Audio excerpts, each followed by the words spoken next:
अब ये एक हुआ थॉट प्रोसेस में हम लोग वहाँ तक पहुँचे। हाँ। मटेरियल साइंस से जब पहुँच गए उस तरफ, हाँ, वही पहुँच रहे हैं ना। क्वांटम एक ही जगह पहुँच एक ही जगह पहुँच रहे हैं ना। They say कि yes, now ultimately everything is same। आपने जो बोला कि whatever you see is vibration, it's entire is a universe। नहीं, लेकिन अभी भी आपको अपने एनर्जी अभी साइंस में और हमारे में क्या अंतर है कि अभी भी हम वाइब्रेशन को अपने से अलग मान रहे हैं। साइंस में नहीं मानते। अब नहीं, अभी हाँ, लेकिन अभी क्या है, साइंस जब और आप चिंतन करेंगे, जो मैंने आपको उदाहरण सवेरे बताया था कि स्वप्न में आपने किस मैटर को लेकर के जगत का निर्माण किया है। आपको स्वप्न में सब कुछ वही है ना जो जगत में दिखता है, सिवाय इसके कि दोबारा नहीं दिखता, और सिवाय इसके कि जब अगली बार स्वप्न देखते तो वही नहीं देखते। अगर जगत भी, स्वप्न भी बार बार वही दिखता तो आप स्वप्न को सही मानने लगते। हाँ, एकदम ठीक बोला आपने। अभी देखिए इसी का, जैसे इस डायरेक्शन हम जब आएंगे, व्हाटएवर आई सी, मैं जो भी देखता हूँ, ममता रंजीत को कुछ खाने के लिए भी नहीं, बिल्कुल नहीं, हमारे घर में परंपरा है। नहीं, उसको नहीं, रंजीत को सुनो, ममता पानी एक गिलास भिजवा दो और कुछ खाने को भिजवा दो बस। आपने जो ये दिया है उसको थोड़ा इस तरफ से मैं लाता हूँ। जैसे whatever we see from a physical science में आपकी ओर पहुँचता हूँ, एक पर्टिकुलर वाइब्रेशन से लेके एक पर्टिकुलर वेवलेंथ तक मैं देख पाता हूँ। इसका मतलब अगर मैं एक्सरेस दिख पाती, मेरी आंखों में वो शक्ति होती, तब I could have see through your body, I can see through the wall, है ना? Just because मेरी इंद्रिय की लिमिटेशन यहाँ तक है, मुझे ये फॉर्म नजर आ रही है ना? ये जो इंडो चलता है, जो क्या बोलता है गोधी, उसको सिर्फ ब्लैक एंड व्हाइट दिखती है। वर्ल्ड एक टनल जैसे दिखती है, है ना?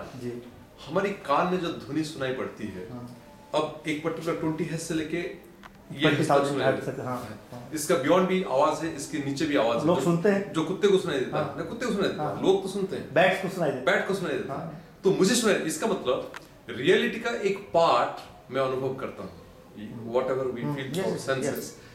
अगर पूरी रियलिटी मुझे दिखाई देने लगी, मुझे देखिए कि यहीं पर साउंड वेव्स है, यहीं पर ड्रामा है, यहीं पर म्यूजिक है, यहीं पर फैक्ट्स मेरी बॉडी के अंदर से जा रही है, यू नो, सारे कुछ यहीं पर उपलब्ध है। कहना बेटा नीचे वो गाड़ी होगी, वो उसको दे। उनमें से मैं जो बड़ी सी गाड़ी होगी, वो क्या उसका नाम है सर? डिजायर करके, उसमें रंजीत होगा। छोटी सी मुझे इतनी रियलिटी के इतनी पार्ट दिखती है। That means my senses are lying me day in and day out. ये इसका पहला चैप्टर जब आप पढ़ेंगे, तो उसमें से कहेगा कि किसी भी मनुष्य द्वारा प्राप्त ज्ञान निर्भ्रांत नहीं हो सकता, क्योंकि किसी भी मनुष्य में 3 दोष हमेशा रहेंगे। पहला तो प्रमाद होगा, कितना भी सावधानी से काम करे बट कुछ ना कुछ उसके साथ अनवधानता रहेगी, क्योंकि मन बहुत जगह भटकता रहता है।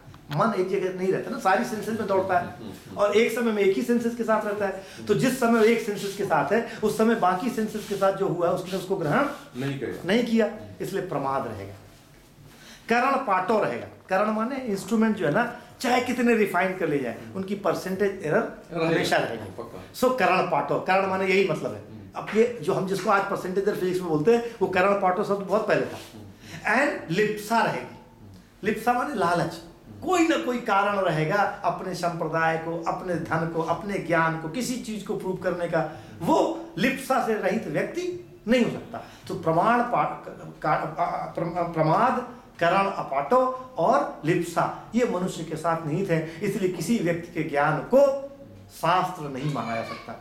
इसलिए किसी व्यक्ति के ज्ञान के आधार पे आप जीवन नहीं चला सकते, आपको शास्त्रों के अनुसार ज्ञान चलाना पड़ेगा। अब वो लोग, हम लोग क्या कहते हैं कि शास्त्र भी तो व्यक्ति के बनाए हुए हैं। हमारा सनातन धर्म इस बात को नहीं मानता। हमारा सनातन धर्म मानता है कि हर बार सृष्टि साइक्लिकल है, it is not linear progress as our science says. It says कि ग्रोथ होती है, डीके होता है, ग्रोथ होती है, डीके होता है। उस डीके के साथ ज्ञान नष्ट नहीं होता, क्योंकि ज्ञान नष्ट होता तो फिर जो चीज है सत्य से असत पैदा नहीं हो सकता, और असत से सत्य पैदा नहीं हो सकता। जो चीज होगी वही दिखेगी।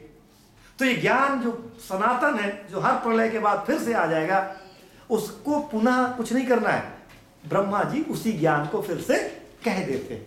इसलिए वेद को हमारे यहाँ अपौरुषेय माना जाता है कि ज्ञान फिर से वहीं से आ रहा है। ज्ञान का कोई दूसरा स्रोत नहीं है, कुछ भी नष्ट नहीं होता है, सब वहीं जाकर के डंप होता है और फिर उसी से उद्भूत हो जाता है। इसीलिए वही ब्रह्मा, वही विष्णु, वही राम, वही कृष्ण फिर सृष्टि में आने लगते हैं।